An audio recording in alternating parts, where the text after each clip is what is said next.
It is another evening of tracking at least scattered showers and thunderstorms. The potential for some local high water issues just ahead.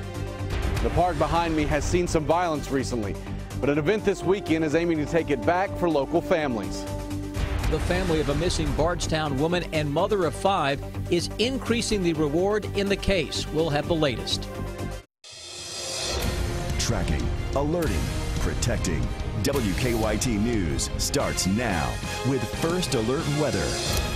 Good afternoon. Sam Dick and Amber Philpott reporting. We just cannot seem to shake this rainy weather. Yeah, we have rounds of showers and storms moving through again today, which means a chance for flooding across the area. Let's go right to Chief Meteorologist Chris Bailey on this First Alert severe weather day. Chris? Yeah, today they started out with flash flooding across especially southern Kentucky. Flash flood watch continues through the evening and into the overnight in some cases, but the southwestern parts of our area were just cleared from the flash flood watch. But look at what Defender is tracking. The heaviest rains and the strongest storms are actually in the area that is no longer under a watch. Southeastern Kentucky, some locally heavy downpours.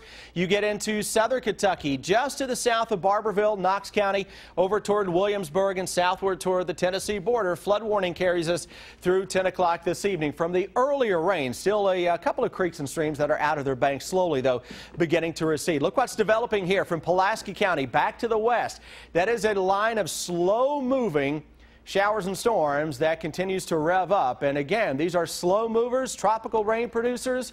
Watch for some flash flooding. Shopville into northern parts of Pulaski County and toward the Waynesburg area. May eventually get into parts of the Liberty area as well over the next little bit. Mount Vernon, we'll keep an eye on that. But again, these are efficient rainers that are showing up in the northern parts of Pulaski County. Watch the creeks and the streams.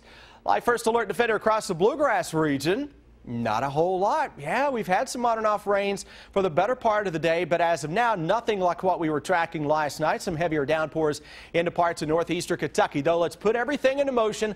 Watch this line that is beginning now to ramp up from around London, Somerset, back to the northwest to the north of Bowling Green. Those are areas that have been worked over the past couple of days by heavy rain. So those slow movers are lifting toward the north and northeast, and that could cause renewed high water issues for some areas. The overall setup over the next few days, guys, going to continue to throw rounds of showers and thunderstorms our way. And when I come back in a few minutes, we'll track those individually with the hour-by-hour forecast.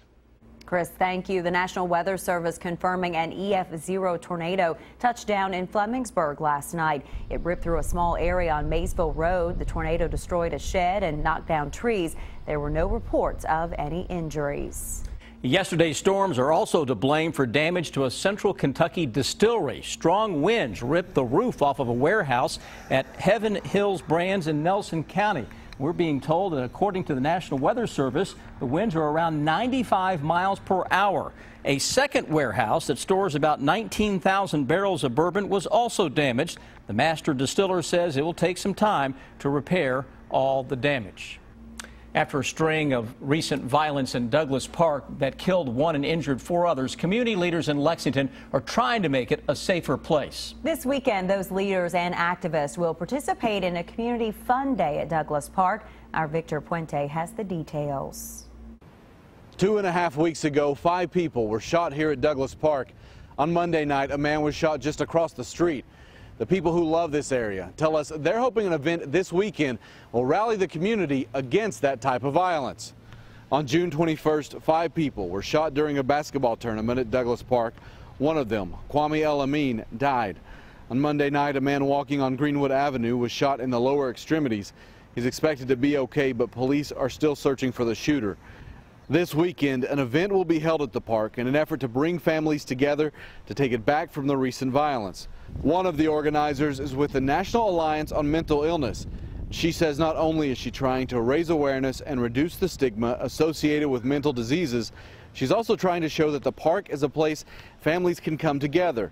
They're bringing out inflatables, face painting, and different vendors in the hopes of attracting a crowd. The community is very stressed right now, and what we need is a fun day. And just so happens July is Minority Mental Health Awareness Month, and this is our 2nd annual Community Fun Day, and we chose Douglas Park for that event. The event is free. It starts Saturday at noon and is scheduled to run until 4 o'clock. In Lexington, Victor Puente, WKYT. A citywide Stop the Violence rally is planned for July 18th. The reward for a missing Nelson County woman has been increased. Crystal Rogers hasn't been seen since Friday. Police say her family later found her car abandoned with a flat tire along the Bluegrass Parkway near Bardstown. They say her purse and her phone were inside the car. Her family is now offering $60,000 for information that leads them to Rogers. You're going to hear from the missing woman's mother on WKYT News at 6. A man is in jail after an overnight police chase. State police arrested Daniel Ryan overnight in Frankfort. Police say he tried to run over an officer during a traffic stop this morning on Bald Knob Road. The trooper shot at Ryan but missed. Ryan then sped off but crashed about a mile away on River Ridge Road. Police are hoping surveillance video will help them catch the man who held up a Lexington pharmacy. It happened about 11 this morning at the Rite Aid on Executive Drive. That's just off of Winchester Road. The man reportedly had a gun and took off with some drugs. Following the recent massacre at the AME Church in Charleston, South Carolina, a group of gun control activists are lobbying Washington lawmakers to expand background checks for gun purchases. Craig Boswell is in Washington with more.